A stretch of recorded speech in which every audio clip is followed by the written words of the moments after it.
Good morning मेरे प्यारे बच्चों। हम उम्मीद करते हैं कि इस लॉकडाउन में आप लोग इस वीडियो का जो हम अपलोड कर रहे हैं अपने चैनल पर उसका फ़ायदा उठा रहे होंगे और आशा करते हैं कि आप लोग स्वस्थ होंगे और इस तरह से मेरा वीडियो देखते रहें। इसी वीडियो बनाने के क्रम में आप लोग का कमेंट्स भी आते रहता है। उस कमेंट्स में एक लड़का पूछा था कि सर लेटेंट हीट क्या होता है, यानी गुप्त उष्मा क्या होती है लेटेंट हीट। तो ये मन किया जो कमेंट्स करते हैं तो हमको लगता है कि उनका जवाब हम दें, तो उससे जुड़ी कई बातें हैं तो उसका फ़ायदा सब लोग उठाएं। तो एक गुप्त उष्मा यानी उष्मा से जुड़ी कुछ प्रमुख बातें हम बता रहे हैं आपको, एक गौर से सुनेंगे सब लोग। तो ये देखें, ये सबको पता है ये क्या है, गुप्त उष्मा क्या होती है। इसको जानने से पहले आप उष्मा से जुड़ी कुछ प्रमुख बातें जानें। उष्मा, इसी मेन टॉपिक को हम टच कर रहे हैं यहाँ पर। जैसे बेटा आप नाम सुनोगे गलनांक, गलनांक, नाम सुनोगे हिमांक, नाम सुनोगे क्वथनांक, क्वथनांक, नाम सुनोगे संघनन, नाम सुनोगे गुप्त उष्मा। ये हम 5 टर्म को यहाँ पर आपको डील करने जा रहे हैं। आपको हम जो कन्फ्यूजन रहता है और हमको पता, ध्यान देंगे इसमें है कुछ डीप में भी बातें जो हम बोलने जा रहे हैं आपको हम। जैसे एक होता है गलनांक या गलनांक बिंदु, एक क्या होता है, इसको बोलते हैं मेल्टिंग पॉइंट, मेल्टिंग, इसको बोलते हैं मेल्टिंग पॉइंट, ठीक है। और एक बेटा है हिमांक, इसको बोलते हैं फ्रीजिंग पॉइंट, फ्रीजिंग, इसको अंग्रेजी में बोलते हैं फ्रीजिंग पॉइंट। और क्वथनांक को बोलते हैं, क्वथनांक को बोलते हैं बॉइलिंग पॉइंट, बॉइलिंग, इसको बोलते हैं बॉइलिंग पॉइंट। संघनन को बोलते हैं कंडेंसेशन, कंडेंसेशन इसको बोलते हैं। और गुप्त उष्मा को बोलते हैं लेटेंट हीट, लेटेंट हीट। जान जाइए, आपको सबको हम बारी बारी से चर्चा करें, एक क्लियर कर दें आपको हम कि कौन क्या होता है। एक गलनांक, गलनांक किसको कहते हैं, गौर से सुनिएगा। एक गलनांक, हिमांक, क्वथनांक, संघनन, गुप्त उष्मा किसी वस्तु का होता है। ऐसे उष्मा के बारे में आप जानते होंगे, एक कुछ थोड़ा सा बोल रहे हम। ऐसे आपको उष्मा और ताप का नाम सुनोगे बेटा, उष्मा और ताप का नाम सुनोगे आप लोग। तो ताप का संबंध तो ठंडा और गर्म दोनों से है। ताप का जो संबंध है ठंडा और गर्म दोनों से। बहुत से लोग ताप का मतलब समझते हैं कि खाली जो गर्म है वही ताप है, नहीं। अगर कोई वस्तु ठंडी भी है तो उसका वो भी तापे के अंतर्गत आएगा। माने ताप के कारण ही कोई वस्तु ठंडी या गर्म होती है, ताप के कारण ही। यानी किसी वस्तु में जो किसी वस्तु को जो आप देखते हैं कि ठंडा हो गई या गर्म हो गई, तो किसके कारण, ताप के कारण। ताप को टेम्परेचर बोलते हैं, क्या बोलते हैं, टेम्परेचर। अब प्रश्न उठता कि ताप कहाँ से आया, ताप कैसे आया, जानेंगे। तो ताप माने कोई भी वस्तु का ताप में वृद्धि कैसे होती है और ताप में कमी कैसे होती है। तो ये बता दें बेटा कि किसी वस्तु, मान लो कि यही वस्तु है, ये वस्तु का ताप में वृद्धि कब होगी, जब इसको उष्मा हीट मिलेंगी। हीट अलग चीज़ है। आप देखते होंगे कि जब कोई फ्यूल को या ईंधन को जलाते हैं, लकड़ी उकड़ी को जलाते हैं आप, तो उससे उष्मा निकलती है, हीट। जैसे आप जानते हैं ये बर्तन, मान लो बेटा इसको नीचे से लकड़ी जला रहे हैं, हमारी लकड़ी है, जल रहा है वो, तो ये जला रहे हैं, तो हम जला रहे हैं तो इससे हीट मिल रहा है। हीट किसको मिला, इस बर्तन को, बर्तन को मिला। जब हीट मिला तब ये गर्म होंगी, क्या मिलेंगी, गर्म होंगी। यानी हीट माने उष्मा, हीट माने उष्मा। जब किसी कोई वस्तु को हीट दी जाती है, यानी हीट दी जाती है वस्तु को, यानी इसको हीट दिए तो ये गर्म हो गई, ताप के अंदर आया। अगर ये वस्तु को हम गर्म नहीं करते, छोड़ देते हैं हम, तो अगर ये छोड़ देते हैं तो ठंडी भी हो जाएंगी। अगर ठंडी होती है इसका मतलब है कि इससे उष्मा निकला, इससे उष्मा निकल गया। तो देखिए निकल गया, उष्मा निकल गया तो ठंडी हो गई। कोई वस्तु को जब उष्मा मिलती है, उसको उष्मा दी जाती है तो गर्म हो जाती है, जब उस वस्तु से उष्मा निकलती है तो वस्तु ठंडी हो जाती है। और दोनों ताप ही है। ताप का संबंध ठंडा और गर्म दोनों से है, याद रखिएगा। ये जान जाइए। और दिमाग में ही रखना है कि जब कोई वस्तु को ऊष्मा दी जाती है तो वो वस्तु गर्म हो जाती है, जब उस वस्तु से ऊष्मा निकाली जाती है या अपने आप निकलती हैं तो ठंडी हो जाती है। तो ऊष्मा और ताप में अंतर है। समझ में आ गया होगा आपको, समझ में आ गया होगा, क्लियर। तो अब बेटा बता दें आपको, ऐसे ताप का सीजीएस पद्धति में मात्रक होता है, ताप का नहीं, ताप को तो केल्विन उसका यूनिट है। आपको ऊष्मा का, ये क्लियर कर दें, ऊष्मा का सीजीएस पद्धति में मात्रक होता है आपको कैलोरी। ऊष्मा का मात्रक क्या होता है? कैलोरी। ऊष्मा का सीजीएस पद्धति में मात्रक क्या होता है? कैलोरी। और एसआई पद्धति में होता है जूल।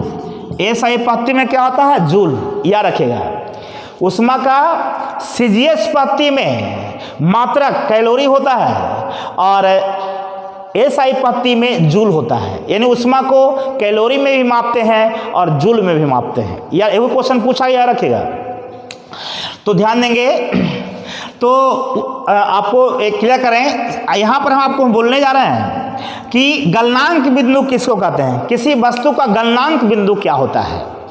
तो आपको हम बता दें, मान लो बेटा यहाँ पर ये समझिएगा कि कोई वस्तु है, मान लिया कि कोई ठोस वस्तु है, एक निश्चित ताप पर कोई ठोस वस्तु, बर्फ ले लो, बर्फ समझो ज़्यादा समझ आएगा।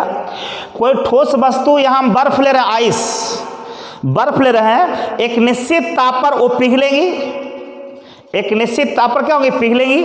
और एक निश्चित ताप पर वो जमेंगे भी, गलेंगे भी। गलना समझते हैं, गलना जानेंगे। वो कोई ठोस वस्तु जो है आपको एक निश्चित ताप पर वो पिघलेंगी, जिसको गलना बोलते हैं, गलना।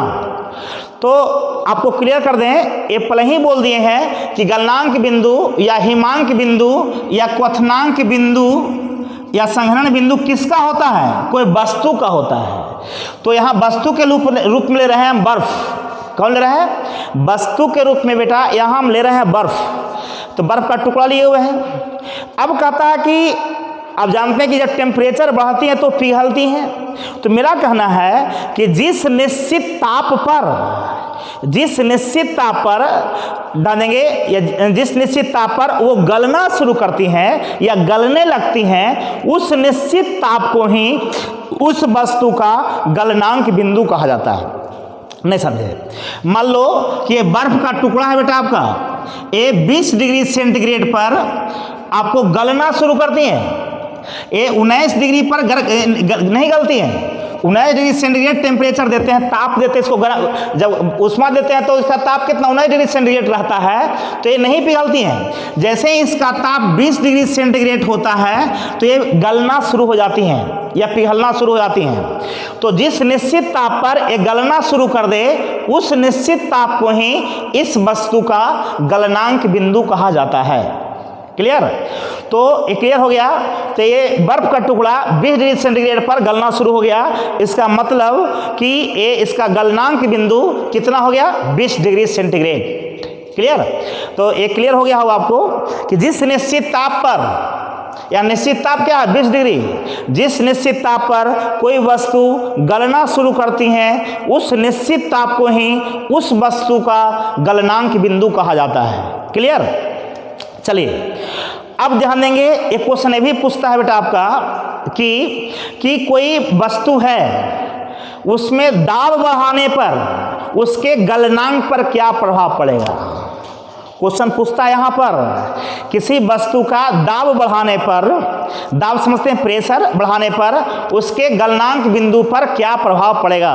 या तो ये भी क्वेश्चन पूछता है, किसी वस्तु में अशुद्धि मिलाने पर, यानी उसमें कुछ में आलतू फालतू चीज़ यानी गंदा पदार्थ मिलाने पर या कुछ अशुद्धि मिलाने पर उसके गलनांक पर क्या प्रभाव पड़ेगा। क्लियर है? हम आपको एक क्लियर, ये भी क्वेश्चन पूछता है, कई बार पूछा गया कि किसी वस्तु का दाब बढ़ाने पर उस पर प्रेशर देंगे, जैसे बर्फ का टुकड़े है, इस पर प्रेशर देंगे तो कहता है कि गलनांक पर क्या प्रभाव पड़ेगा। या इसका मतलब कि 20 डिग्री सेंटीग्रेड से कम पर गलेगा कि ज़्यादा पर। कब? जब इस पर प्रेशर देंगे तब। तो ही बताने जा रहे हैं आपको कि आपको किसी वस्तु का दाब बढ़ाने पर या उसमें अशुद्धि मिलाने पर उसके गलनांक पर क्या प्रभाव पड़ता है। तो गौर से सुनिएगा, बहुत बेजोड़ चीज़, इसमें अंदाजे लोग मारते हैं आंसर, ये हम क्लियर कर दें आपको।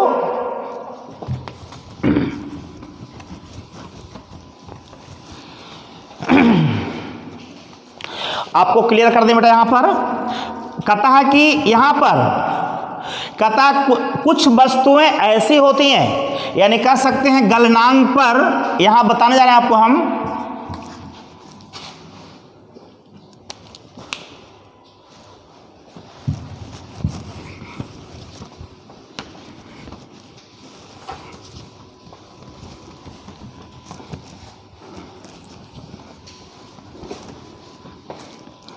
एक क्वेश्चन पूछता है कि गलनांक पर आपको दाब का प्रभाव, गलनांक बिंदु पर दाब का प्रभाव, क्या प्रभाव पड़ेगा? दाब बढ़ाएंगे तो क्या होगा, घटाएंगे तो क्या होगा, है ना।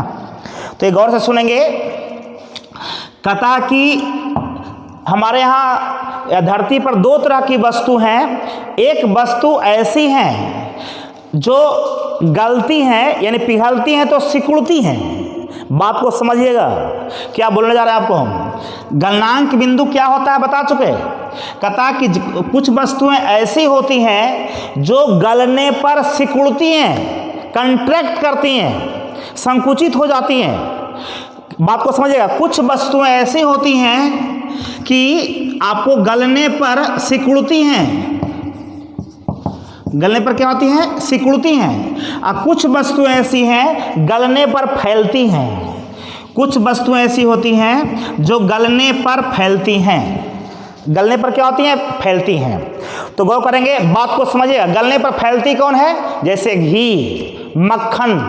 तो देखो बेटा, तुम मक्खन का थोड़ा टुकड़ा ले लो, उसको गर्म करो, पिघलेगी तो फैल जाएगी, पसर जाएगी वो। घी ले लो, घी जमा हुआ है, उसको गर्म करो तो फैल जाएगी। यानी ये गर्म करने पर ये फैलती हैं। कुछ वस्तुएं ऐसी हैं जो गर्म करने पर, यानी गलने पर, अरे बेटा गर्म करेंगे तो गलेगा ही, जो गलने वाला वस्तु है डालेंगे। तो मेरा कहना है कि धरती पर दो तरह की वस्तु हम ले रहे हैं यहाँ पर। एक वस्तु ऐसा ले रहे हैं बेटा कि जिसका ताप बढ़ाएंगे तो गलेगा, मान लीजिए। तो या सीधे ये जान जाओ कि जो वस्तु गलने पर या पिघलने पर सिकुड़ती हैं, कौन ऐसी वस्तु है? इसमें आ जाता है बेटा बर्फ, ढलवा लोहा। कौन लोहा? ढलवा लोहा। इसमें एक पदार्थ का नाम सुनोगे, बिस्मथ। तो ये जान जाइए आप, जो प्रयोग किया है वो बताया है आपको, उसको मानना होगा आपको। ये बर्फ है, बर्फ या ढलवा लोहा या बिस्मथ, ये पदार्थ हैं। ये तीन ऐसे पदार्थ का नाम यहाँ पर हम लिखे हैं जो पिघलती जब है तो सिकुड़ जाती है। ये जब पिघलती है तो क्या होती है, सिकुड़ जाती है, फैलती नहीं है। ऐसे समानता हम लोग जानते हैं कि पिघलने के बाद तो लोग फैलता है, लेकिन ये तीन वस्तु का ऐसा गुण है कि जब ये पिघलेगी या गलेगी, गलना या पिघलना क्या चीज़ है, तो ये सिकुड़ेगी।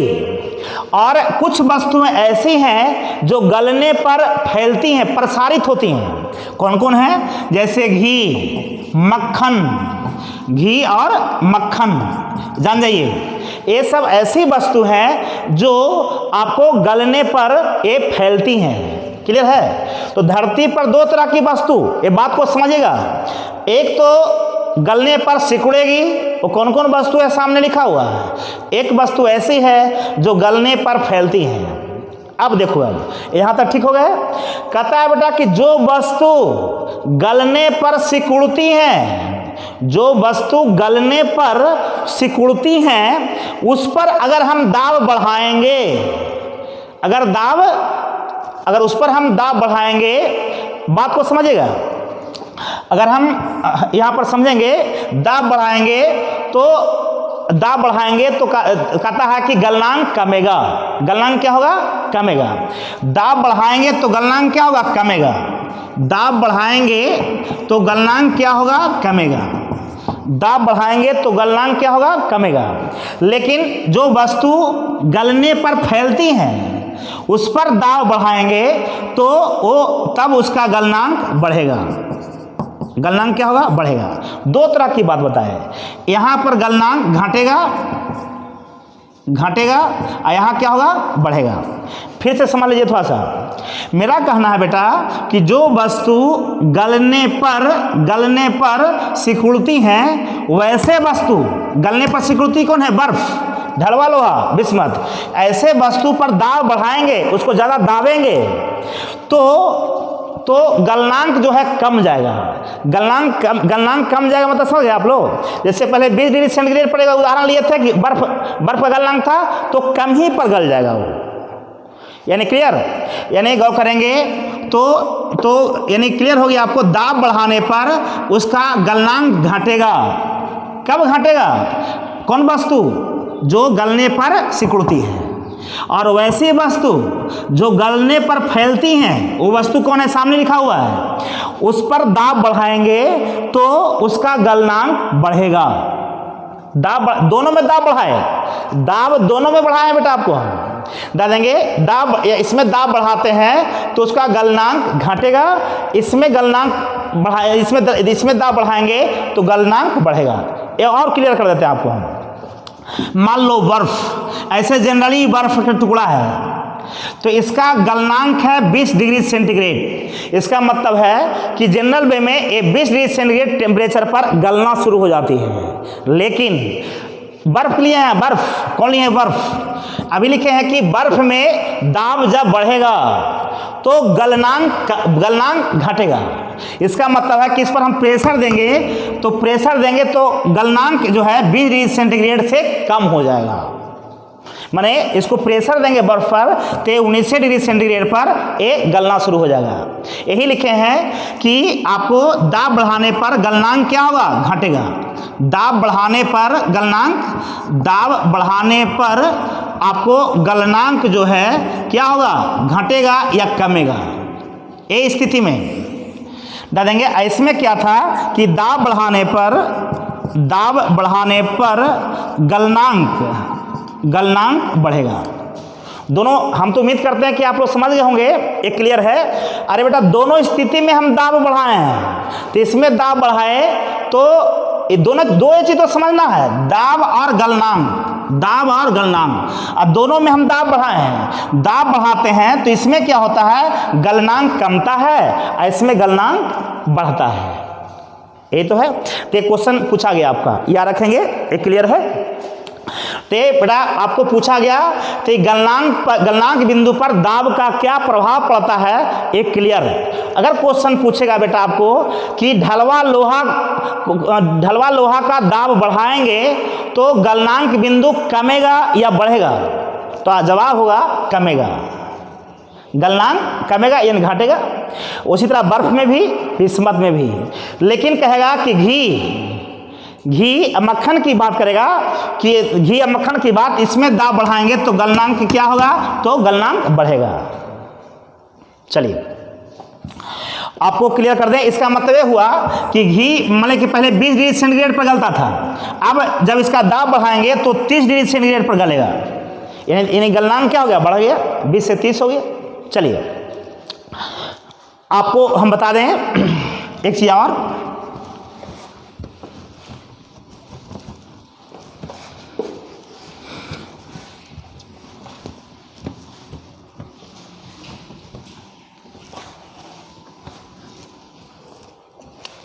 अब बेटा गलनांक बिंदु पर अशुद्धि का प्रभाव, इसका मतलब अब समझिए, वहां था दाब का प्रभाव और यहाँ अशुद्धि का प्रभाव। अब कहता बेटा कि अगर किसी वस्तु में, कोई वस्तु है मान लो, इसमें अशुद्धि को मिलाते हैं। क्या मिलाते हैं, अशुद्धि। मैंने कोई, जैसे मान लीजिए आप जानते होंगे कि जो आइसक्रीम फैक्ट्री है या कुल्फी का फैक्ट्री है, उसमें आपको बर्फ में नमक मिलाता है लोग, अशुद्धि के रूप में क्या है, नमक। नाम सुनोगे आप लोग। तो मेरा कहना है बेटा आपका कि कहता है कि मान लो कोई वस्तु है, उसमें अशुद्धि मिलाएंगे तो उसके गलनांक पर क्या प्रभाव पड़ेगा, कहता है कि किसी वस्तु में अशुद्धि मिलाने पर उसका गलनांक कमता है। क्लियर। किसी वस्तु में अशुद्धि मिलाने पर, प्लस कर दिया मैंने, मिला दिए, जोड़ दिए, उसमें मिलाने पर इसका गलनांक घटता है, गलनांक घटेगा। क्लियर। जैसे उदाहरण देते हैं, जैसे कुल्फी फैक्ट्री में बर्फ के साथ नमक मिलाता है बेटा, आपको नमक को बोलते हैं, नमक को यहाँ हो गया अशुद्धि, नमक क्या हो गया अशुद्धि, बर्फ के साथ अशुद्धि के रूप में क्या मिला गया नमक। तो इसका गलनांक, जो बर्फ का गलनांक मान लिया जाए कि 0 डिग्री सेंटीग्रेड था, अब वो घट कर करके, तो जब अशुद्धि मिलाएंगे तो इसका गलनांक आपको -22 डिग्री सेंटीग्रेड हो जाता है। तो 0 से ही कम है -22, याद रखें माइनस में है, जानेंगे। तो अब बर्फ जो है कितना पर गलेगा, -22 डिग्री सेंटीग्रेड गलेगा। अभी ये रियल चीज है, गौर करेंगे तो कहता है कि अगर आपको किसी वस्तु में अशुद्धि मिलाते हैं, किसी वस्तु में जब हम अशुद्धि मिलाते हैं तो उसका गलनांक घटेगा। अशुद्धि मिलाते हैं तो गलनांक क्या होगा, घटेगा। एक एग्जाम्पल दे दिए बेटा आपको, जैसे एक बर्फ था, ऐसे बर्फ में कुछ मिला हुआ नहीं है, तो बर्फ का गलनांक था 0 डिग्री सेंटीग्रेड, लेकिन इसमें नमक मिला दिए, तो जो नमक मिलाने के बाद जो बर्फ बना, इसका गलनांक हो गया आपको 22 डिग्री सेंटीग्रेड। तो ये देखो कमा की बढ़ा, अरे पहले 0 डिग्री था गलनांक, अब हो गया -22। कब हुआ, जब अशुद्धि मिलाए तब। अशुद्धि के रूप में क्या मिला है, नमक। तो एक यही जान जाएंगे, एकदम क्लियर कट है आपका, कि जब किसी वस्तु में अशुद्धि मिलाते हैं तो उसका गलनांक घटेगा। क्लियर, चलिए बहुत खूब। चलिए ये तो हो गया गलनांक की बात। दूसरा था हिमांक। इसे क्वेश्चन पूछता है, आप कैसे जोड़ दे रहे थे इस पर।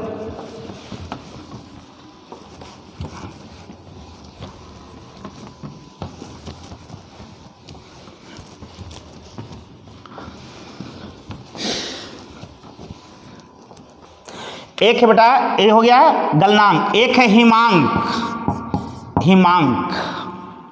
ठीक है, इसको बोलते हैं हिमांक बिंदु। हिमांक क्या होता है, हिमांक बिंदु, फ्रीजिंग पॉइंट।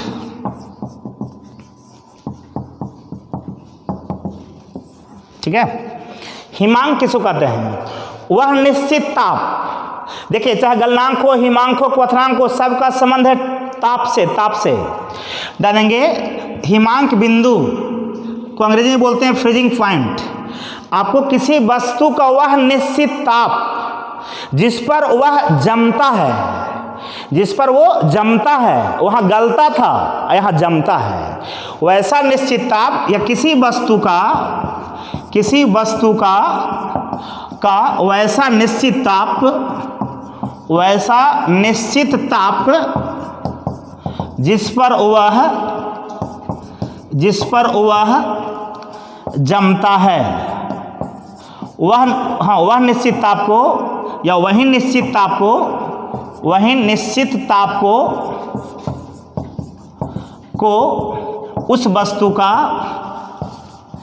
उस वस्तु का हिमांक कहा जाता है, हिमांक कहा जाता है। जैसे मेरा कहना है बेटा कि पानी ले लो, पानी जो है 0 डिग्री सेंटीग्रेड पर, जैसे पानी ले लो, पानी जो है 0 डिग्री सेंटीग्रेड पर ये जम जाती है, बर्फ बन जाती है। ये क्या बन गई, बर्फ। यानी जितना डिग्री पर पानी जमी, वो ताप को उस वस्तु का हिमांक कहा जाता है। यानी पानी का हिमांक, यानी बर्फ का हिमांक कितना हो गया, 0 डिग्री सेंटीग्रेड। माने कोई वस्तु जितना ताप पर, या जिस निश्चित ताप पर ये जमती हैं, उस निश्चित ताप को ही उस वस्तु का हिमांक कहा जाता है, हिमांक। अब रहा क्वथनांक की बात, उसे दिमाग में ही रखिएगा। अब रहेगा यहाँ पर क्वथनांक वाला में ध्यान देंगे।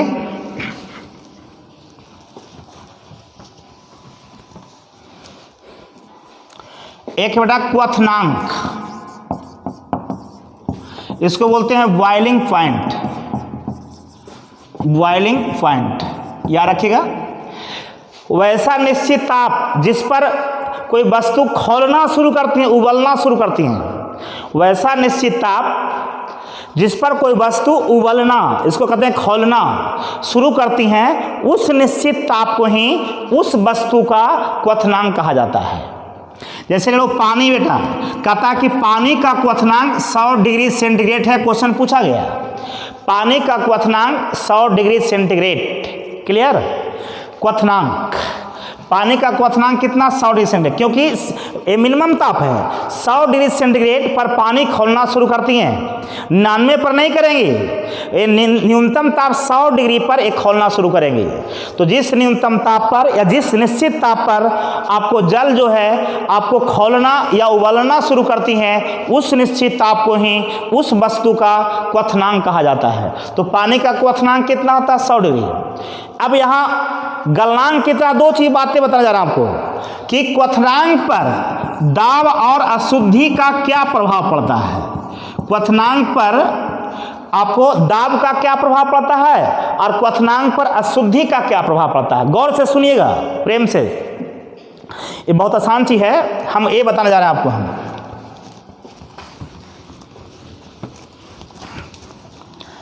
क्वथनांक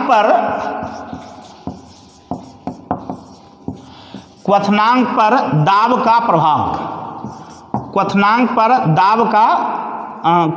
दाब का प्रभाव, और एगो बताएंगे, दोनों टर्म को याद रखिएगा। क्वथनांक पर अशुद्धि का प्रभाव, अशुद्धि का प्रभाव, दो चीज ध्यान देना है। क्वथनांक पर दाब का प्रभाव और क्वथनांक पर अशुद्धि का प्रभाव। इसका मतलब यह हुआ कि अगर किसी वस्तु का हम दाब बढ़ाएंगे तो क्वथनांक क्या होगा, बढ़ेगा कि घटेगा। उसी तरह किसी वस्तु में जब अशुद्धि मिलाएंगे कि तो क्वथनांक बढ़ेगा कि घटेगा। तो कान खोल के सुनना बेटा, क्लियर कट होगा कि अगर किसी वस्तु का दाब बढ़ाते हैं तो उस वस्तु का क्वथनांक बढ़ेगा, आपको बढ़ेगा। और उसी तरह से जब किसी वस्तु में अशुद्धि मिलाते हैं तो भी क्वथनांक बढ़ेगा। यानी दोनों कंडीशन में आपका क्वथनांक बढ़ेगा। इसका एग्जांपल देखें, आपका क्वथनांक, आपको जब किसी वस्तु का दाब बढ़ाते हैं, उस पर प्रेशर देते हैं तो उसका क्वथनांक बढ़ेगा, ध्यान देंगे। और जब किसी वस्तु में अशुद्धि मिलाते हैं तो भी क्वथनांक बढ़ेगा। दोनों कंडीशन में बढ़ेगा, क्वथनांक में कोई कंफ्यूजन नहीं, दोनों स्थिति में क्वथनांक बढ़ेगा। कौन कौन स्थिति, एक तो दाब बढ़ाने पर, एक अशुद्धि मिलाने पर। तो इसमें कोई कंफ्यूजन नहीं होना चाहिए। जैसे एग्जांपल देख लो, अब मान लो बेटा कि ऐसे कोई जल का क्वथनांक 100 डिग्री सेंटीग्रेड है, क्वथनांक बढ़ेगा का मतलब क्या हुआ। तो जल ऐसे जनरली आपको 100 डिग्री सेंटीग्रेड पर आपको उबलती हैं, यानी क्वथनांक 100 डिग्री है। लेकिन जब इस पर प्रेशर बढ़ाएंगे जल पर तो इसका क्वथनांक बढ़ जाएगा, यानी 100 डिग्री से मतलब 105 हो गया, क्वथनांक बढ़ गया। उसी तरह से अगर ये पानी है तो इसका क्वथनांक 100 डिग्री, अगर पानी में हम नमक मिला देंगे तो तो पानी में नमक मिला देंगे यानी अशुद्धि मिला दिए, तब तो भी इसका क्वथनांक आपको 105 डिग्री हो जाए, यानी बढ़ जाएगा। 100 से कितना 105, बढ़ने का मतलब समझे, माने यानी क्लियर कट हो गया कि जब किसी पदार्थ में अशुद्धि मिलाएंगे तो भी उसका क्वथनांक बढ़ेगा, और जब किसी पदार्थ पर दाब बढ़ाएंगे तो भी क्वथनांक बढ़ेगा। क्वथनांक के केस में बढ़ेगा ही बढ़ेगा। क्या बढ़ेगा, क्वथनांक। तो गौर करेंगे, इस पर ध्यान दीजिएगा। ये भी क्लियर हो गया होगा आपको, ये हो गया क्वथनांक बेटा। एक देखिए संघनन बिंदु, हालांकि उससे क्वेश्चन नहीं पूछा जाता है, लेकिन जान जाओ, लिख दिए थे बोर्ड पर। 2 पॉइंट और है, कर लेते हैं इसको। तो इसको हम लोग देखें, एक बेटा संघनन, कंडेंसेशन। संघनन क्या होता है, संघनन को बोलते हैं कंडेंसेशन। संघनन एक किसको कहेंगे, जान जाइए, कंडेंसेशन। एक किसको कहेंगे, बात समझिएगा, बहुत आसान चीज। कहता बेटा कि आपको मान लो कि कोई वाष्प है, वाष्प या गैस, वाष्प या गैस, गौर से समझिएगा। कोई पदार्थ जो है, ऐसे जानते हैं कि मुख्यतः पदार्थ की 3 अवस्था हम लोग जानते हैं, ऐसे 5 भी अब रियल में 5 हो गई हैं, लेकिन हम लोग मेन 3 ही जानते हैं आपको कि ठोस, द्रव, गैस। पदार्थ की कितनी अवस्थाएं होती हैं, 3 अवस्थाएं। या तो पदार्थ ठोस के रूप में रह सकती हैं, या तो द्रव के रूप में रह सकती हैं, या गैस के रूप में रह सकती हैं। अगर कोई पदार्थ बेटा जो गैस के रूप में है या वाष्प के रूप में, सोचो अब कहता है कि अब देखिए वाष्प जो कभी कभी द्रव बन जाता है। आप देखते होंगे कभी कभी वाष्प जो है आपको जब टेम्परेचर चेंज होता है तो वाष्प जो है पानी में बदल जाता है। देखें कभी वाष्प जो है कैसे बदलता है पानी में। आपको ध्यान दीजिएगा, आप कोई बर्तन के ऊपर जो ढक्कन रखते हैं, जब वाष्प पड़ती हैं तो देखते होंगे ढक्कन में चिपक जाती है, लेकिन वही कुछ देर के बाद वो जो वाष्प है पानी बनकर के टप टप नीचे छूती हैं। ध्यान दीजिएगा, पानी चूती है द्रव बन गई, पहले वाष्प थी। तो एक गौर से समझने की आवश्यकता है बेटा। यहाँ पर जब कोई पदार्थ है जो किस फॉर्म में है, वाष्प के फॉर्म में या तो गैस के फॉर्म में। अब कहता है बेटा इसका अवस्था में परिवर्तन कब होगा, जब टेम्परेचर बढ़ेगा या घटेगा। अवस्था में परिवर्तन कब होता है, जब ताप बढ़ेगा या घटेगा। तो गौर करेंगे, यहाँ समझिएगा कि एक कोई वाष्प है तो कहता कि वो वाष्प जिस निश्चित ताप पर, कोई वाष्प जो है जिस निश्चित ताप पर द्रव में बदलना शुरू हो जाए, कोई वाष्प जो है या गैस जो है डालेंगे जिस निश्चित ताप पर द्रव में बदलना शुरू हो जाए, उसी निश्चित ताप को उस वस्तु का संघनन बिंदु कहा जाता है। कौन बिंदु? संघनन बिंदु। कोई दिक्कत? तो ये क्लियर हो गया बेटा कि जिस निश्चित ताप पर कोई वाष्पीय पदार्थ या गैसीय पदार्थ द्रव में बदलना शुरू हो जाती हैं, उस निश्चित ताप को उस वस्तु का संघनन बिंदु कहा जाता है। क्या कोई दिक्कत? मान लो बेटा कि एक एलपीजी गैस है, मान लीजिए, मान लो, तो गौ करेंगे अब एलपीजी गैस है, इसको जब 20 डिग्री टेम्परेचर रहता है, 20 डिग्री सेंटीग्रेड, तो 20 डिग्री सेंटीग्रेड टेम्परेचर रहता है, तो एक क्या होता है, गैस जो है पानी में बदलना, द्रव में बदलना शुरू हो गया मर जाए। हालांकि ऐसा हम लोग जानते हैं कि एलपीजी लिक्विड फॉर्म में रहती हैं, हम लोग जानते हैं, लेकिन उदाहरण दे रहे हैं आपको हम।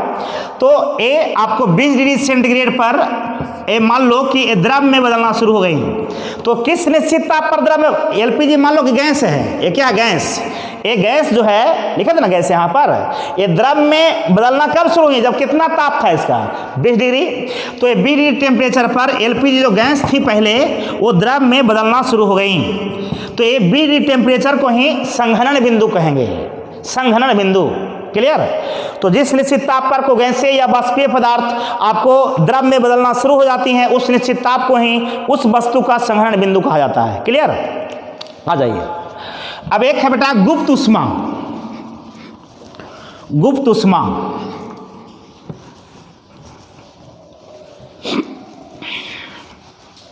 बहुत आसान चीज। गुप्त ऊष्मा, गुप्त ऊष्मा को बोलते हैं लेटेंट हीट। लेटेंट हीट याद रखेगा। गुप्त ऊष्मा किसको कहते हैं जान जाइए।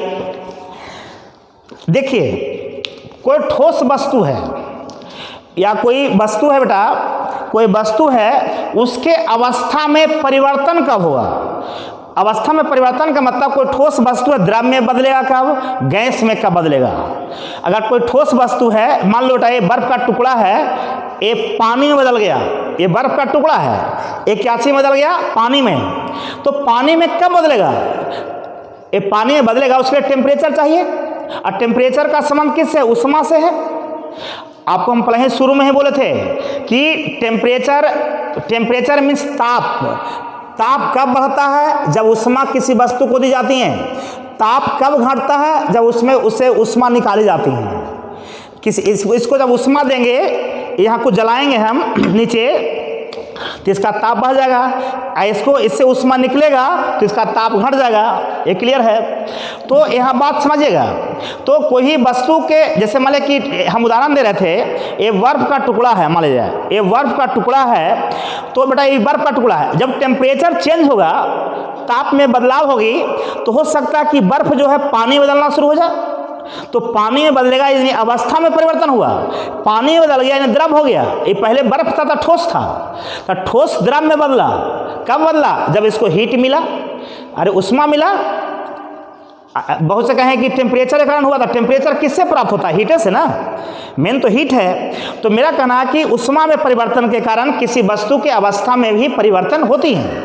अब अवस्था परिवर्तन मतलब ठोस जो द्रव में हो गया, तो क्लियर है। तो किसी भी वस्तु के अवस्था में परिवर्तन होने के लिए, मैंने ठोस को द्रव में बदलने के लिए, द्रव को गैस में बदलने के लिए, किसी भी वस्तु के अवस्था में परिवर्तन होने के लिए आपको जो उष्मा की आवश्यकता होती है, पहले ही बोल दिए हैं कि अवस्था में परिवर्तन तब होगा जब उष्मा देंगे या लेंगे।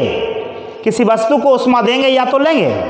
तो गौर करेंगे, किसी वस्तु के अवस्था में परिवर्तन होने के लिए जितने उष्मा की आवश्यकता होती है, उस उष्मा की मात्रा को उस वस्तु का गुप्त उष्मा कहा जाता है। ठीक है, जैसे एग्जाम्पल समझ लो बेटा, मान लो बर्फ है बेटा, बर्फ का टुकड़ा है, बर्फ का टुकड़ा। बर्फ का टुकड़ा जो है, इसको अब अगर कुछ उष्मा नहीं देंगे तो बर्फ का बर्फ पे बना रहेगा। इसको बेटा अगर हम गर्म करते हैं, मान ले जाए क्या किए, गर्म किए, यानी उष्मा दिए, माने उष्मा को मापते हैं कैलोरी में या तो जूल में।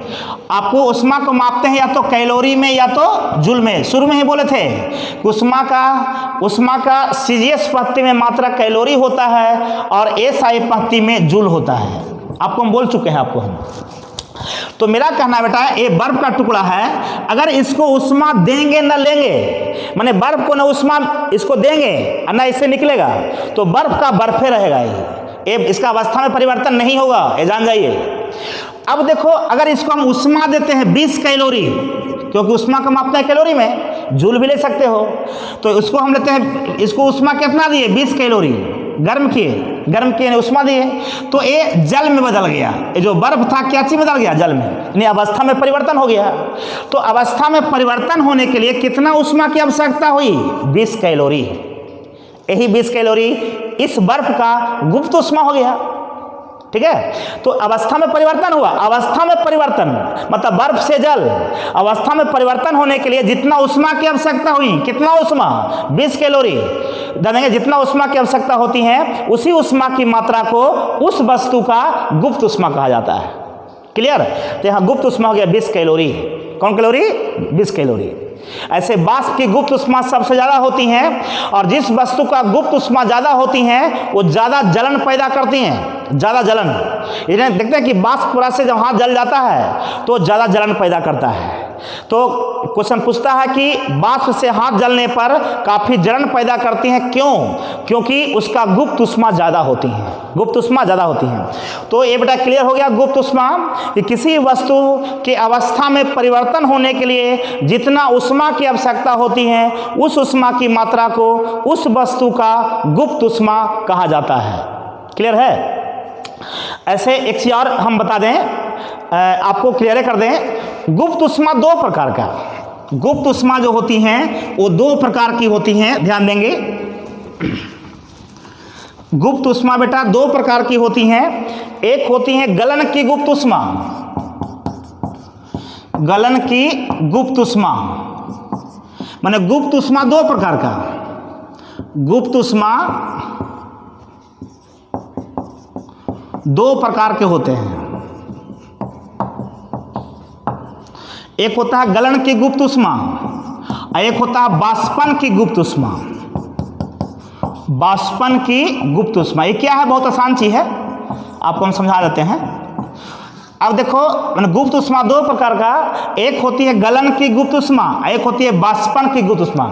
गलन माने गलना, पिघलना, अब बाष्पन बाष्प बन जाना।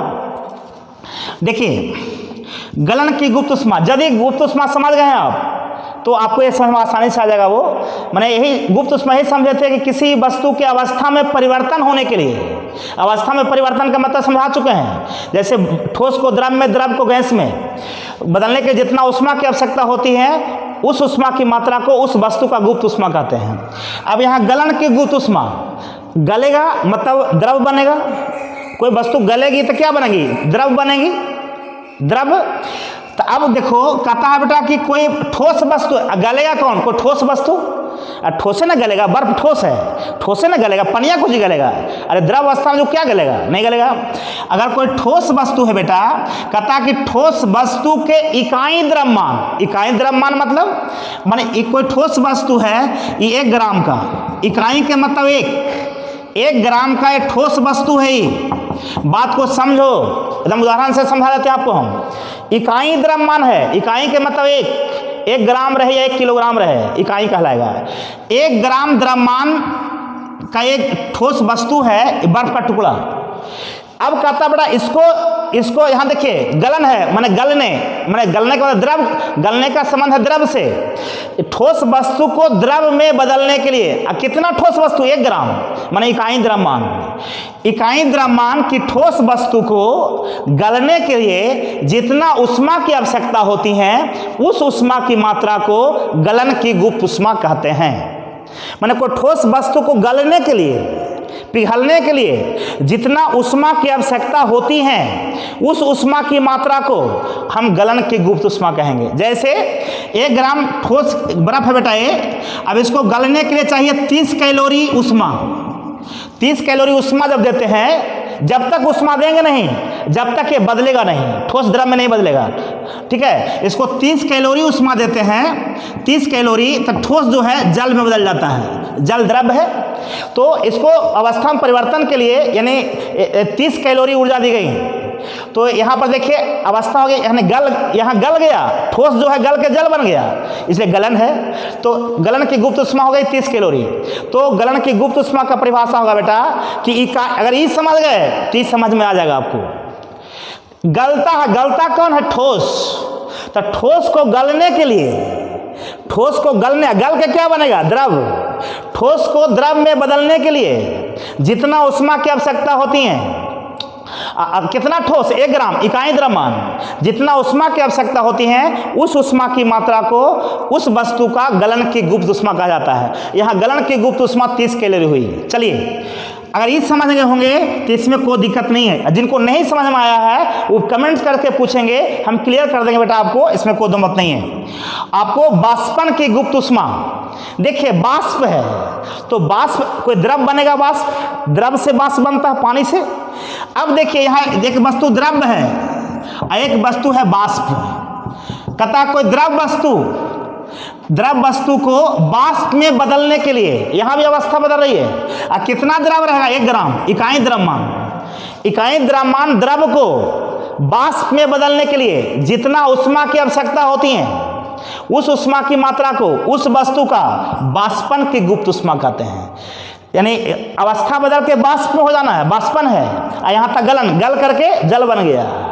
तो ध्यान देंगे, तो इसका परिभाषा यह होगा कि जब कोई द्रव वस्तु, द्रव क्यों, ठोस क्यों नहीं लिए, अरे बेटा वाष्प ठोस से बनेगा, जनरली वाष्प बनता है द्रव पदार्थ से।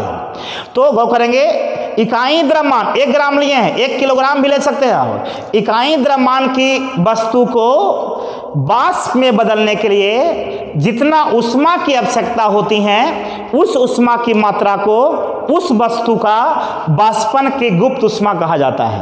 वाष्पन की गुप्त उष्मा। तो बेटा मान लो कि द्रव से वाष्प में बदलने के लिए हमको 50 कैलोरी उष्मा की आवश्यकता है, यानी वाष्पन की गुप्त उष्मा कितना हो गई, 50 कैलोरी। अब तो उम्मीद करते हैं बेटा कि आप लोग समझ गए होंगे, और यहीं पर हम छोड़ते हैं। जय हिंद, जय भारत।